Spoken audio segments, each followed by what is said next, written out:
Ya, saudara-saudara, sekarang saya ada di Tanah Jawa, Ujung Mulia, daerah Siantar. Ini di tempat kediamannya Bapak Mayor Jenderal TNI Purnawirawan Sumiarjo Pakpahan. Tempat ini banyak jadi berkat untuk lingkungan dan banyak orang, baik yang dari Kristen maupun non-Kristen. Karena di sini ada hal yang bersejarah sekali, yaitu ada tanaman, ada ikan, lalu ada tumbuh-tumbuhan yang tumbuh dengan subur. Bahkan salah satu keunikannya dan kelebihan kehebatannya adalah ada patung Yesus yang menggendong dan memberkati. Nah, saudaraku, inilah yang akan saya bahas dan saya memberikan pemanaan rohani dalam refleksi iman Kristen tentang tempat ini. Nah, saudara-saudara yang berkati oleh Tuhan, saya mengutip satu inti dari Mazmur 23 adalah bahwa Tuhan adalah gembala yang baik, takkan kekurangan aku. Ia memberikan aku di rumput yang hijau dan ia menyegarkan jiwaku. Nah, saudaraku, intinya bahwa Tuhan Yesus adalah gembala yang baik. Kenapa ia disebut dengan gembala yang baik? Ada dua kebenaran. Yang pertama, ia disebut gembala yang baik karena ia menyediakan apa yang diperlukan oleh domba-dombanya atau umatnya. Saudara, dalam suatu kesempatan, Presiden Gus Dur almarhum diundang pada suatu acara Kristen, yaitu acara Natal dengan tema Yesus Gembala yang Baik. Ya, seperti biasanya Bapak Presiden almarhum Gus Dur berkata bahwa oh, itu kurang karena Yesus bukan cuma gembala yang baik. Lalu panitia pada heboh. Jadi maksud Pak Gus Dur apa? Yesus itu gembala yang sangat baik. Jadi dikata sangat baik itulah yang menjadi penekanan. Nah, saudaraku, kenapa Yesus yang pertama tadi disebut gembala yang sangat baik? Karena ia menyediakan makanan untuk domba-dombanya. Nah, saudaraku diberkati oleh Tuhan, dalam Yesaya 49 ayat 16 dikatakan bahwa dia menoreh kita di telapak tangannya. Sekali lagi, Allah menoreh kita umat percaya di telapak tangannya. Dalam terjemahan lain dikatakan bahwa ia mentato. Mentato berarti masuk dalam daging kita. Maksudnya bahwa setiap orang percaya itu ada pada hati Allah yang penuh kasih dan berbelas kasihan. Jadi jika Bapak Ibu adalah orang percaya yang sungguh mengasihi Tuhan, ingat, dia gembala yang baik yang sudah mentato kita, yang sudah memeteraikan kita di dalam loh hati Tuhan yang dalam. Sehingga tatkala kita berjalan, tatkala kita pergi, baik di udara, di darat, di laut, bahkan kita bersembunyi di mana saja, kita yakin bahwa karena mata Tuhan ada di mana-mana dan dia mentato kita, maka dia akan memberikan kita yang terbaik. Bukti bahwa ia adalah gembala yang sangat baik adalah ia menyediakan makanan bagi domba-domba atau bagi umatnya. Saudaraku, Alkitab berkata bahwa orang yang berpengharapan kepada Tuhan tidak pernah dikecewakan olehnya.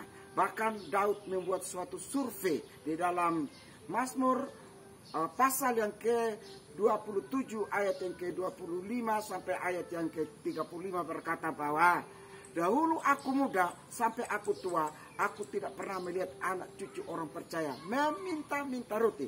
Artinya bahwa Tuhan akan memelihara kita seturut dengan berkat yang melimpah. Tuhan tidak pernah membiarkan kita, bahkan sampai keturunan kita menurut Alkitab tidak akan dibiarkan meminta-minta roti. Dalam pengertian bahwa orang yang takut akan Tuhan tidak akan dikecewakan, tidak akan ditelantarkan, bahkan dibuat miskin, melarat dan meminta-minta. Ini adalah janji Tuhan bahwa dia sangat baik. Maka kebutuhan jasmani, kebutuhan rohani, bahkan penyediaan untuk kehidupan masa depan Tuhan yang jamin. Saudaraku, jika kita khawatir dengan masa depan anak-anak kita, jika kita khawatir dengan apa yang akan terjadi bagi mereka, hari ini saya berkata, catat pertama, dia adalah gembala yang baik.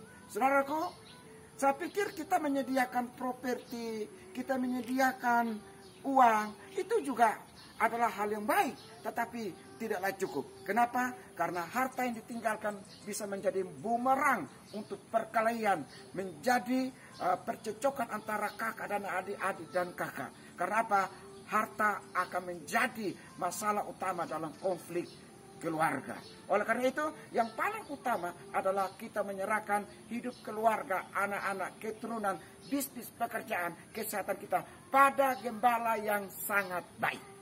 Yang kedua, bukti ia sebagai gembala yang sangat baik adalah bahwa ia memberikan nyawanya. Saudaraku, ini adalah klimaks dari kasih Allah. Ini adalah yang paling tertinggi dan termulia dan paling terhebat dari bukti kasih Allah, yaitu memberikan nyawanya. Paulus menulis bahwa ia yang tidak berdosa dijadikan yang berdosa supaya kita diselamatkan oleh darahnya. Artinya bahwa yang paling utama adalah bahwa ia memberikan anaknya. Dia memberikan kasihnya melalui anaknya, maka kita diselamatkan oleh dia. Kenapa? Karena dengan kita percaya kepada Kristus, maka jiwa kita, jiwa seseorang yang seharusnya di neraka yang kekal, berpindah kepada surga yang kekal. Neraka dan surga memiliki kesamaan timing, kesamaan waktu, yaitu sama-sama everlasting.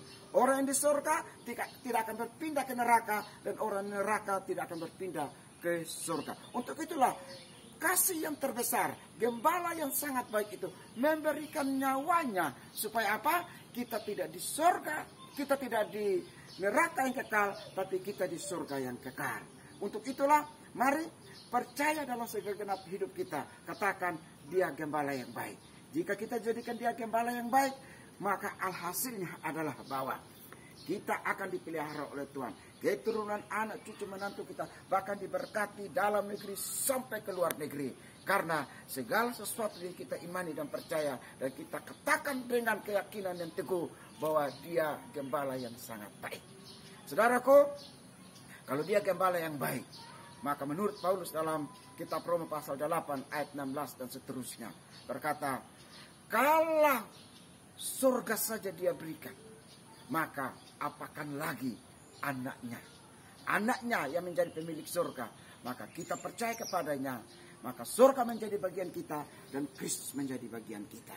Dan Kristus ada di surga, maka tatkala kita mati dan menutup mata, dia akan menjemput kita di surga yang kekal, dan hidup bersama dengan dia di dalam kekekalan selama-lamanya. Mari kita menata diri kita secara apik dan bijaksana.